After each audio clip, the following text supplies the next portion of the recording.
کیا کسی حدیث میں موجود ہے کہ نبی کریم صلی صلی اللہ اللہ علیہ علیہ وآلہ وسلم۔ وسلم نے جنات کو خط لکھا تھا؟ پلیز مکمل ریفرنس بتا دیں۔ او یار، یہ آج کل ایک کلپ چلا ہوا ہے بڑا مشہور، وہ لال داڑھی والی سرکار نے بھی کہیں بیان کیا ہے، تو کہ جی وہ نبی صلی اللہ علیہ وآلہ وسلم نے جنات کو خط لکھا تھا۔ ایک صحابی نے آ کے شکایت کی سیدنا ابو دجانہ رضی اللہ تعالیٰ عنہ علیہ السلام کے بارے میں۔ انہوں نے کہا یا رسول اللہ، مجھے جنات اس طریقے سے تنگ کرتے ہیں، تو آپ نے جنات کے نام ایک خط لکھا حضرت علی کو بلا کے، اور وہ جب انہوں نے خط جا کے وہاں رکھا تو وہ جنات جو ہے وہاں سے بھاگ گئے۔ انہوں نے کہا جی وہ خط میرے ابا جی کو یاد ہے، تو وہ لکھ کے دیتے تھے تو جنات بھاگ جاتے تھے۔ کوئی نہیں، ہو سکتا ہے ایسے جنات سے وہ خط ثابت ہو نبی علیہ السلام سے یا نہ۔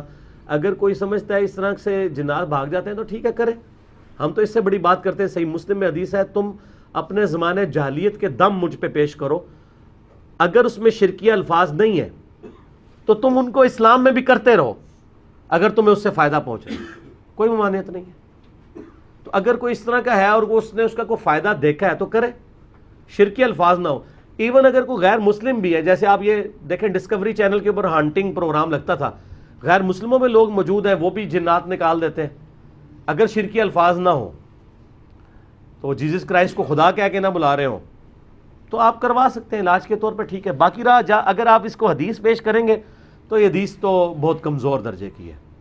یہ حدیث دلائل النبوہ امام بیہقی کی کتاب میں موجود ہے، اور امام بیہقی نے اس حدیث کے ساتھ لکھا ہے کہ یہ جو حدیث ہے یہ من گھڑت حدیث ہے، موضوع ہے، وضع کی گئی ہے۔ امام ذہبی نے بھی لکھا یہ وضع کی گئی حدیث ہے، امام ابن عبد البر نے بھی لکھا کہ یہ وضع کی گئی حدیث ہے، یعنی اصول محدثین پہ حدیث ثابت کوئی نہیں ہے۔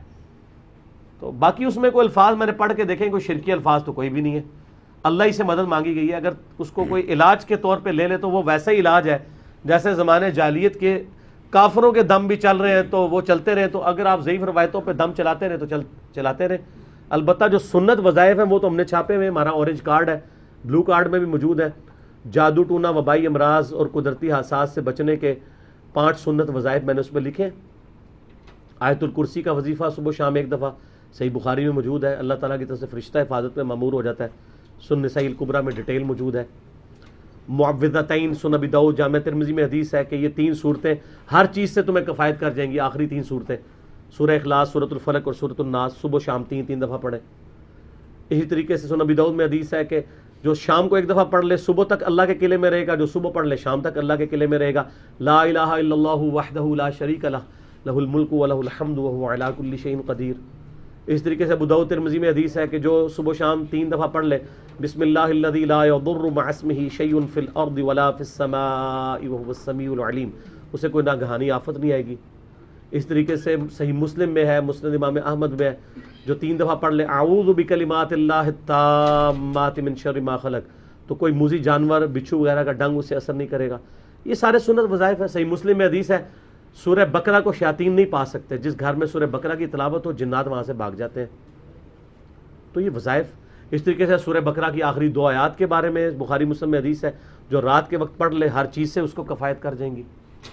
تو یہ سارے وظائف سنت موجود ہے، ان کو چھوڑ کے اس طرح کے خطوں کے تعویذ لکھنا اور اس طرح کی چیزیں کرنا، ان کے اوپر زور دینا، جو روایتیں ہی کمزور ہیں، اور پھر یہ جب لوگ بیان کر رہے ہوتے ہیں ان کو شرم بھی نہیں آتی، یہ ساتھ بیان کریں نا، یہ کہہ تو دیتے ہیں کہ حدیث میں ہے، اس حدیث کے ساتھ اس محدث نے حکم کیا لگایا ہوا ہے اس کے اوپر؟ بریلوی دیوبندی اہل حدیث شیعہ کا حکم نہیں ہے، امام بیہقی نے خود حکم لگایا ہوا ہے اس کے اوپر، وہ بھی بیان کرے۔ لیکن یہ میں نے دیکھا ہے بیچارے سنا کے سنی چل رہے ہوتے ہیں، تحقیق کوئی بھی نہیں ہوتی۔ وہ وہی کہہ رہے ہیں نا، میں نے والد صاحب سے سنا ہے، ٹھیک ہے جی۔ یہاں ہم نے نیا جب کتاب و سنت کی دعوت شروع کی تو ہم نے اہل حدیثوں کو بتایا کہ یہ جو آپ نماز عشاء میں رکوع کے بعد دعائے قنوت کرتے ہیں، یہ قنوت نازلہ ہے، نماز وطر میں تو رکوع سے پہلے ہے۔ تو وہ کہنے لگے جی وہ تو ہمارے بزرگ غلط کرتے رہے، وہی باتیں جو باقی کرتے ہیں۔ بریلوی دیوبندیوں سے تو ہمیں گلا نہیں ہے نا، ان کی تو ڈکلیئرڈ پالیسی ہے نا کہ ہم بزرگ پرست ہیں۔ اہل حدیث سے ہمیں دکھ پہنچتا ہے کہ یار آپ کی تو ڈکلیئرڈ پالیسی یہ نہیں تھی، آپ کیوں ایسی باتیں کرتے ہیں؟ آپ تو باقیوں سے جھگڑا اس بات پہ کرتے تھے کتاب و سنت کو فالو کریں گے۔ لال داڑھی والوں سے بھی کوئی گلا نہیں ہے، میں دیکھ رہا ہوں تو وہ سوالوں کے جواب دے رہے ہوتے ہیں، کوئی حدیث نہیں بیان کر رہے ہوتے، کوئی آیت نہیں بیان کر رہے ہوتے، کبھی کبھار کوئی حساتی طور پہ کوئی دماغ میں آ جائے مسئلے ڈائریکٹ وہ بیان کر رہے ہوتے ہیں۔ میرے بارے میں انہوں نے کہا جی ایک پرچی آئی ہے، ایک کوئی انجینئر ہے، کوئی مرزا ہے، وہ آپ کو گالیاں دیتا ہے. میں ایڈا ویلا بیٹھے ہوئے گالیاں دیاں گا, اور اگر میں دینی نے تہانوں کیوں دیاں, تہاڈے بزرگاں نوں دیاں, میں چور کو کیوں برا کہوں, چور کی ماں کو کہوں گا اگر میں نے کرنا ہو تو پھر دیکھیں نا, میں نے ان کی جو مدنی کلاس لی ہے وہ آپ جا کے دیکھ لیں تو آپ کو کلیئر ہو جائے گا. میں بھی بس اس طریقے سے, تو وہ جواب میں کہتا ہے اس کے تو نام میں ہی مرزا ہے, تو نام ہی ایسا ہے. یہ تو اسی طریقے سے نعوذ باللہ ابو لہب بھی ہاشمی تھا اور نبی علیہ السلام بھی ہاشمی تھے. باقی قبیلوں کے نام ہم کاٹ نہیں سکتے. بعض لوگ مشورہ دیتے ہیں آپ مرزا لکھنا چھوڑ دیں, اس طرح نہیں آپ کر سکتے. صحابہ کرام نے کیا چھوڑ دیے اپنے قبیلے؟ ابو موسیٰ اشعری قبیلے کی نسبت تھی, اشعری لکھتے تھے. ابو ذر غفاری, غفاری قبیلے کی نسبت تھی. اور پھر بنو تمیم جس میں ذوالخویسرہ تمیمی نجدی پیدا ہوا, جس نے حضور علیہ السلام کو کہا کہ اللہ سے ڈرو اور انصاف کرو, جو بخاری مسلم میں حدیث ہے, اس کی نسل میں بھی خوارج پیدا ہوں گے. تو کیا تمیمی لکھنا چھوڑ دیا؟ ابن تیمیہ اپنے آپ کو تمیمی لکھتا تھا, محمد الوہاب صاحب لکھتے تھے, انہوں نے تمیمی کو نہیں اپنے نام کے حساب سے کاٹ دیا. پھر وہ آپ کو کہیں گے نہیں وہ بخاری مسلم میں حدیث ہے دجال پہ سب سے سخت گروہ جو ہے بنو تمیم ہوگا, تو فضائل بھی آئے ہیں. تو سر مرزا میں اگر قادیانی آئے ہیں تو انجینئر محمد علی مرزا صاحب بھی تو آئے ہیں کہ جنہوں نے قادیانیت کا بھی کچا چٹا کھولا ہے, اور آپ کے بزرگوں نے جو چھپی قادیانیت پھیلائی ہے, اپنے بزرگوں کے ناموں کے کلمے لا الہ الا اللہ چشتی رسول اللہ اور لا الہ الا اللہ اشرف علی رسول اللہ, ان کے بھی کچے چٹے کھولے ہیں. سر قادیانیت کا تو کلا کم ہی ادھر سے ہوا ہے اللہ کے فضل سے.